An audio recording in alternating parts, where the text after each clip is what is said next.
kemi problematika në mënyrën se si do të orientohemi drejt tregut të mësimdhënies, po shikojmë që vendet e zhvilluara, siç janë Danimarka, Norvegjia dhe vendet e tjera, po heqin dorë nga tableti apo nga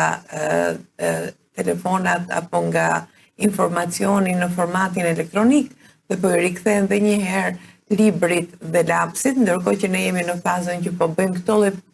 eksperimentesh, atëherë duhet parë deri ku mund të shkojmë dhe se si mund të realizojmë që të alternojmë të dyja, edhe librin, edhe lapsin, por edhe tabletin, po jo të zëri kohë më shumë ajo. E treta shumë e rëndësishme është përgatitja e kualifikimit të mësuesve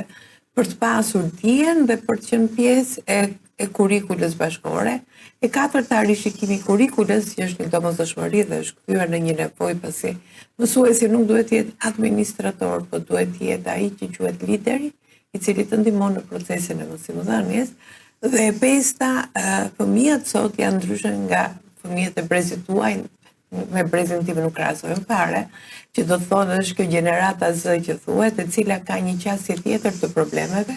të cilët duan që mekanizmat e tyre të realizojnë në kohra të tjera dhe me modele të tjera,